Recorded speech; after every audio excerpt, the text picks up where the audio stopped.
மாண்புமிகு பேரவைத் தலைவர்களே, எதிர்க்கட்சி வரிசைகளுக்கெல்லாம் தங்களுடைய கருத்துக்களை சொல்லலாம். ஆனா பதில் உரையில் மாண்புமிகு முதலமைச்சர் அவர்கள் குறிப்பிடுகின்ற பொழுது ஏற்கனவே 18/6/2026 அன்று மாண்புமிகு உறுப்பினர் அவர்களுக்கு அரசின் தனி தீர்மானம் அனுப்பி வைக்கப்பட்டது. மாண்புமிகு சட்டப்பேரவைத் தலைவர்களே, இது உணர்வுபூர்வமான பிரச்சனை. இதை பேசுவதற்கு அவருக்கு உரிமை உண்டு.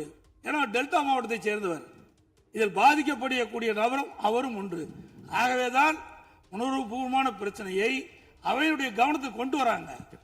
ஏற்கனவே மாண்புமிகு முதலமைச்சர் அவர்கள் அரசின் தனி தீர்மானம் கொண்டு வந்தாங்க. அதை இங்கே முன்மொழியப்பட்டு வழிமொழியப்பட்டு விவாதத்துக்கு எடுத்துக் கொள்ளப்பட்டது. அப்பொழுது திருத்திய அந்த வாசகத்தை சேர்க்கப்படவில்லை. மாண்புமிகு முதலமைச்சர் பதில் உரையில் தான் அந்த திருத்தத்தை அவர் வாசித்தார். அதைத்தான் திருத்தப்பட்டதைத்தான் நாங்கள் எதிர்க்கிறோம், வேற ஒன்றும் அல்ல. மாண்புமிகு உறுப்பினருக்கு ஒரு சொல்ல விரும்புகிறேன். உணர்வுபூர்வமான பிரச்சனையில் உணர்ச்சி வசப்படாமல் பேசுங்கள் என்றுதான் நான் காலையில் குறிப்பிட்டேன்.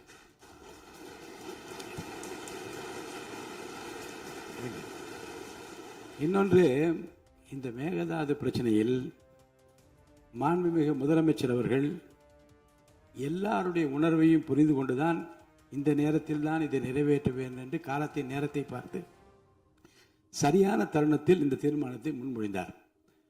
தீர்மானத்தை முன்மொழிகிற போது எதிர்க்கட்சி தலைவர் ஒரு திருத்தத்தை கொடுக்கிறார். அந்த திருத்தத்தை ஏற்றுக்கொண்டு திருத்தங்களோடு அது முன்மொழியப்படுகிறது. அதை நான் அறிவிக்கிறேன். திருத்தங்களை எதிர்க்கட்சி தலைவர் விரிவாக விளக்கமாக பேசியது இந்த அவையில் இருக்க எல்லோரும் கேட்டீர்கள். அவர் பேசுகிற போதே அவரை குறுக்கிட்டு நீங்கள் இந்த திருத்தத்தை நாங்கள் ஏற்றுக்கொள்வதாக இல்லை என்ற கருத்தை சொல்லியிருந்தால் அதை விவாதத்திற்கு விட்டிருக்கலாம். இன்னும் அலசி ஆராய்ந்து பார்த்து கூட அதை சேர்த்திருக்கலாம். யாரும் எதிர்ப்பு தெரிவிக்கவில்லை. அடுத்து, நான் திருத்தங்களோடு இந்த தீர்மானம் அவையின் முடிவுக்கு விடப்படுகிறது, ஏற்போர் ஆம் என்று சொல்லுகிற போது கூட எழுந்து நின்று இதில் எங்களுக்கு ஏற்புடையது அல்ல என்று தாங்கள் கூறியிருந்தால் பொருத்தமாக இருந்திருக்கும். அனைத்து கட்சியினரும் எதிர்பார்க்கிற, எல்லோரும் ஒற்றுமையாக இருக்கிறோம் என்று தமிழ்நாடே பார்த்து கொண்டிருக்கிற, தமிழ்நாட்டிலே எல்லா சட்டமன்ற உறுப்பினரும் சில மாநிலங்களெல்லாம் முன்பு ஒப்பிட்டு பேசுவோம். அந்த மாநிலத்தை பாருங்கள், எல்லோரும் ஒற்றுமையாக இருக்கிறார்கள்.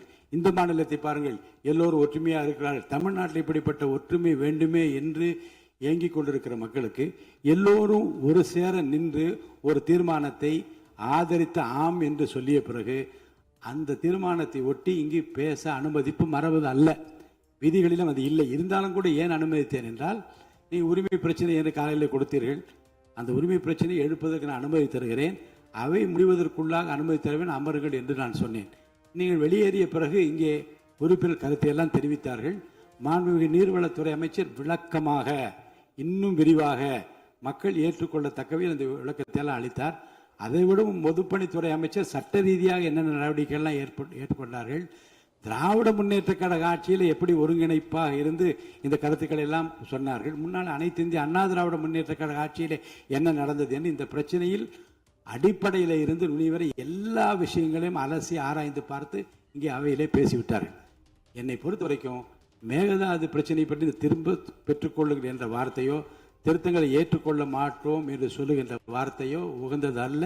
மக்களும் ஏற்றுக்கொள்ள மாட்டார்கள், மாமன்றமும் ஏற்றுக்கொள்ளாது. எனவே அருள் கூர்ந்து அதை நீங்கள் தவிர்த்து விட்டு பேசுமாறு உங்களை அன்போடு கேட்டுக்கொள்கிறேன்.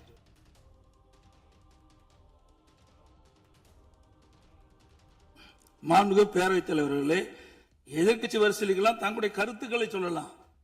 ஆனா பதில் உரையில் மாண்புமிகு முதலமைச்சர் அவர்கள் குறிப்பிடுகின்ற பொழுது ஏற்கனவே 18/6/2026 அன்று மாண்புமிகு உறுப்பினர் அவர்களுக்கு அரசின் தனி தீர்மானம் அனுப்பி வைக்கப்பட்டது. அதைத்தான் நாங்கள் வரவேற்றோம். அதுதான் எங்க கை கிடைச்சது. ஆனா எதிர்க்கட்சி தலைவர் அவருடைய விருப்பத்தை அவர்கள் குறிப்பிடலாம், அது தவறு கிடையாது. அதுக்கு எல்லாத்துக்கும் உரிமை உண்டு. ஆனால் எழுத்துப்பூர்வமாக இந்த திருத்தத்தை வலியுறுத்தி பேசினார, அவர் பேசுகிற போது சொன்னாரு, விளக்கமா சொன்னாரு. தலைவர்கள் இப்படி எழுத்துப்பூர்வமாக தெரிவிக்கப்பட்டிருந்தாலும் அந்த அரசின் தீர்மானத்தில் இடம்பெற்றிருக்க வேண்டும், இடம்பெறவில்லை. ஆகவே திருத்தம் கொண்டு வருகின்ற பொழுது அதை தங்களுடைய அனுமதி பெற்று முதலமைச்சர்கள் முன்மொழிந்து வழிமொழியப்பட்டு விவாதிக்கப்பட்டு ஓட்டெடுப்பு விடப்பட்டு பிறகுதான் அந்த திருத்தத்தை இடம்பெற செய்ய வேண்டும். அதுதான் விதி 104 சொல்லுது. அதைத்தான் நான் குறிப்பிடுறேன், வேற ஒன்றும் கிடையாது. ஆக நீங்கள் விதிகள் படி அதை முறையாக அந்த திருத்தத்தை மேற்கொண்டு முதலமைச்சர் அறிவிக்கப்பட்டிருந்தா எந்த விவரமும் வராது. அது மட்டுமல்ல, நீங்கள் ஏற்கனவே 18/6/2022 அன்று மாண்பு உறுப்பினர் அவர்களுக்கு அளிக்கப்பட்ட அரசின் தீர்மானத்தின் அடிப்படையில் தான் என்னுடைய கருத்துக்கள்லாம் நாங்கள் சொல்லிட்டு வந்தோம்.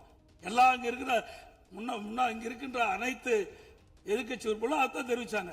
இப்ப கூட அந்த திருத்தத்தை எதிர்த்து உங்களை ஆதரிக்கின்ற கம்யூனிஸ்ட் கட்சிக்காரர்களும் அதான் வலியுறுத்தி பேசினாங்க. பாட்டாளி மக்கள் கட்சியை சேர்ந்தவர்கள் தான் அந்த நடுவர் மன்றம் அமைக்க கூடாது என்ற எதிர்ப்பையும் தெளிவுபடுத்த என்பதை தங்களுடைய கவனத்துக்கு கொண்டு வரும்.